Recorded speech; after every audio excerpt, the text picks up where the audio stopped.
We are really glad that you're just going to take a few minutes of time today and talk to us about the experience and some of the stories that you're hearing through Genesis. Really, I'd love to start with just the broadest perspective, Kevin. And I mean, you guys work with so many pools and you have lots of pools and public entities as contacts, but you also work with all sorts of other clients, not just public sector, not just pools. So what is it that you're seeing sort of across your client relationships and other relationships regarding this COVID-19 impact and challenges that you think would be useful for public entity pools to know about? So I think in the public entity sector where Genesis operates, does most of its business, we're seeing many of the same things, many of the same issues, and that frankly you've posted and are available on the AGRiP Resource Center. Deep concerns over the impact on tax revenues, both here in the short term and looking ahead all the way through into 2021 and potentially beyond. I think some of the other, big issues are for many of our clients, there is concern or at least question about whether some of the projections that they use to manage their business, their specifically actuarial projections, are going to be sufficient or not. Now, for some larger, well-funded entities, there's a little more cushion there and the ability to absorb variation is greater. But for some of our smaller clients, that's a significant concern. So it's sort of a twofold whammy, if you will. There's that concern over whether it's been funded properly, and there's the obvious challenge of what revenues and income will look like in the future. Outside of the public entity sector and some of our other operations, very similar concerns, and because many of those clients individually are considerably smaller when it comes to their capital base than many of our public entity clients, they're facing much more immediate questions, much more existential questions. Can I get through the next 2, 3, 4, 5 weeks? So those conversations that we have with clients are going on a daily basis, where we're having those conversations, trying to understand what our clients' own plans are, what we might be able to offer in terms of advice to them, and also I think not coincidentally, hopefully to try to be a bit of a calming influence in an otherwise very challenging environment. I think one of the things that is the enemy of good decision making in times like this is panic or a sense of desperation. So we try to calm that down a little bit in all of our conversations to make sure that we can focus on the things that we know we can control as we sort of process what's going on here during this time of crisis, on a daily basis. So it's interesting. I've talked to a few pools who talk about exactly that in connection to that issue you raised, Kevin, about making sure projections are accurate, right? And there's kind of this simultaneous need to look both at the projections that we had made to say, are they still accurate? How have they changed? How off are they? But then also there's this real desire to look ahead as quickly as we can and start projecting what the COVID-19 crisis looks like, either in terms of claims or investments or whatever. And I'm having lots of those conversations with people who say it's just too early to make those projections because we still don't know what we don't know. That's true. It's a little bit of scenario planning is a good thing. Too much of that, though, can dominate and just take up your day without the ability to sort of move ahead. Yeah. So there does need to be a measured approach to that. I would also add that, I think one of the big questions for the future is, will the current situation have any dampening effect or the opposite, but will it have any impact on, what up until just a few weeks ago was probably the hottest topic in every earnings call, and that is the nuclear verdict, social inflation environment that we found ourselves in for the past few years. So what the impact there is going to be, I think at this point is anyone's guess, but we're all trying to look for signals that would tell us which direction that might be heading. Yeah, that's super important. So I'm guessing that might sort of lead into the next question I have for you, which is, if you narrow that focus a little bit from looking at the totality of clients, many of whom are public entity and public entity pools, but what do you see out there that is front and center that you think specifically is going to have an impact on public entity pools? I mean, you already mentioned the revenue and the projections and social inflation. Are those the elements that you think are going to be most meaningful, or are there others you'd put into that mix? I think the core issues of the models that we use to project our funding needs, whether that be insurance or risk management or anything else, is certainly front and center on that. I think in addition to that, we'll probably be finding what our new normal looks like in terms of the behavior of those folks in society whom we all serve and work for. That's going to be a really interesting thing as people wrestle with their models, if you will, and not the pricing or the risk management models, but how they conduct their business on a day-to-day basis. Schools who need to decide whether they will be coming back with students on campus or whether they're going to stay with a remote learning environment. And if so, how are they going to resource that? And how are they going to train teachers, administrators to work efficiently and effectively to deliver content in situations like that? I think the imagination can run wild here with what changes might be on the horizon for the way that we conduct business. But I think all of those are part and parcel of the questions that virtually all public entities are asking of themselves now. And for pools specifically, I think there's an added layer of complexity. I think if one of the hardest jobs right now in our business is being a risk manager at a public entity, the second hardest job, or maybe right up there with it, has got to be the executive director of a pool, who also has the fiduciary responsibility of marshaling resources and helping individual pool members basically navigate their way through these difficult times. Fortunately, there are a whole lot of very talented and experienced pool directors out there who understand what the levers are that make differences in how we conduct our business collectively. And I think there's a great deal of hope to be had there in terms of how they will approach this in the future. But it does add complexity to it and makes the challenge of pooling, as well as the promise of pooling, that much more important, I think, in today's environment.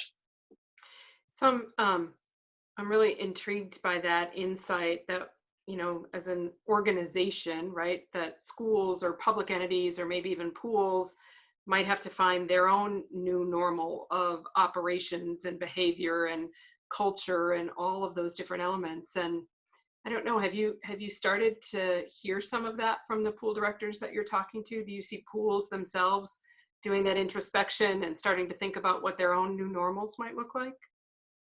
I think it varies. It's on the spectrum. And yes, some have already begun to look ahead and vision, if you will, to those macro issues of the future. Others, quite honestly, some perhaps with fewer resources are dealing with day-to-day issues right now. And some of that visioning is still before them, if you will, in the not too distant future. So we are starting to hear that. We are starting to get feedback from various clients as to how they believe that their, I'll call it their behavior model, will change potentially on a permanent or semi-permanent basis come fall. So we are starting to get some of that feedback. But I think all of us, honestly, in all parts of this business right now, are wrestling with, how do we manage the day and the current issues that are coming up? And it's still difficult, as it always is, to find time and carve out time in your day to to vision for the future and look at those strategic or macro issues. But we are having those conversations. Yeah, super interesting. So what about Genesis itself? And are there products, services, elements of what you're doing that you're doing differently maybe than before, or that you're highlighting differently than before, that might be particularly useful for public entity pools to know about or be thinking about? Ann, we're not in a product development mode right now as respects a response specifically to COVID-19. I think what we're trying to do more, particularly in an environment where obviously at this point we're precluded from going and visiting with our clients face to face. This is nice, by the way. This is a great way to communicate, but it's not a complete substitute, as you well know, for the face-to-face communication. But we are trying to reach out and engage in some of these deeper conversations to see what is on the both short-term horizon for our pools. In other words, what do they see as their needs between particularly now and 7/1, which is obviously a big season in our business. So we're trying to engage in those and again, sort of provide that reassurance. It's interesting, I think, at this point. The marketplace has been somewhat fragmented, if you will, and varied, to say the least, over the past several years. In this sort of challenging environment, it's also interesting to have some of those conversations now where the topic of financial viability and financial strength that a company like Genesis, GenRe, Berkshire Hathaway brings to the table actually becomes part of the conversation right now, just because of the added degree of uncertainty about some of the things we talked about earlier, projections and the like. So, again, rather than focus on product development, which is, sometimes a typical, I would say, carrier response, I think, to situations like this, we're really spending a whole lot more time just talking with our clients, trying to see what is their greatest concern right now, and do we have, as a thought partner, some advice and solutions we can bring to the table through the insurance or reinsurance mechanism. But if not, immediately, what do we need to start looking at during the course of the next weeks, months, and the course of 2020 that might offer resource that comes to the table to address some of those things. I hadn't really thought about this before, Kevin, and something you said, maybe there's no universal answer, but you talked about, those 7/1 renewals, and of course that's a date many pools are looking at. How does this whole conversation, does it lengthen the renewal discussion? Does it shorten the renewal discussion? And I know it's a little bit hampered by, just the communication and all of a sudden our newfound reliance again on the telephone instead of in-person meetings. But I don't know, does a crisis really impact universally the time frame with which you're working with pools to go through that renewal process? Yeah, good question. And most of the underwriting community, I think, probably started conversations with their clients for 7/1 renewals quite some time ago. Right. So that helped a little bit. I think what was introduced more recently, obviously, with the March closures and work from home or stay at home orders, is it created a new sense of urgency to get things to the done pile. And so some of the conversations now have a greater sense of urgency to them. I will say that we've had some, but fairly limited, impact on the gathering of information needed to make quality decisions and things like that. For the most part, we've been able to secure that. But I think certainly the conversations have become a little more urgent, a little more imbued, if you will, with the reality of what we face right now. So it isn't necessarily lengthening the conversations or the dialogues, but it is introducing probably that sense of urgency that maybe this time last year we weren't feeling to the same degree. Well, and then just again, changing the nature of those conversations and maybe, addressing questions that nobody really was asking or anticipating a year Right, ago that now are entering into that conversation. Yeah, that makes perfect sense. right. Hmm. Um, is there anything else that you're working on or that you're hearing from the pools you're working with, or any other conversations that you're having that you just think are worth sharing with the pooling community? I think something I mentioned earlier, I think at this point, and the the key to managing, I think, through any sort of difficult situation, whether that be on an individual basis or on a global basis like we're facing now, is really, really strong communication skill sets and critical thinking skill sets. So when we look at where we stand today in terms of the COVID-19 crisis, I think my encouragement to uh, pool directors, brokerage community, carriers, underwriters, loss control folks, everybody involved in the process here of delivering risk management uh, products and risk transfer products to the community. The biggest thing is to, I think at this point, have frequent dialogue and conversation. Uh, Things are changing so rapidly on a daily basis. And as people try to manage their way through this and manage both their personal and corporate needs, as well as their long term prospects, it's entirely likely that situations, decisions, concerns will change on a relatively frequent basis. And the way to sort of stop that from taking hold of an entire relationship or a dialogue, I believe, is to have those ongoing communications. So if there's one thing we're learning here, it's how to have more frequent contact. I think even than we were, because we're forced to in a different way, to have more frequent contact perhaps than we did in the past.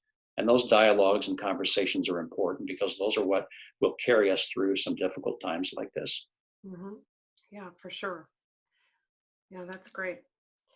Um, I'm just thinking as you're talking about that I certainly notice, and on a personal level, right? More frequent contact also means that you're switching gears more often during the day, and sometimes Yes. by the end of the day, you've had lots of conversations, and I certainly feel it. Like by 8 o'clock at night, that brain drain, right? I can't think anything more in a given day. So, are you doing anything unique or noteworthy to manage that? Like, do you somehow unplug and zone out for a little bit, or do you read, or do you cook, or do you run, or what are you doing?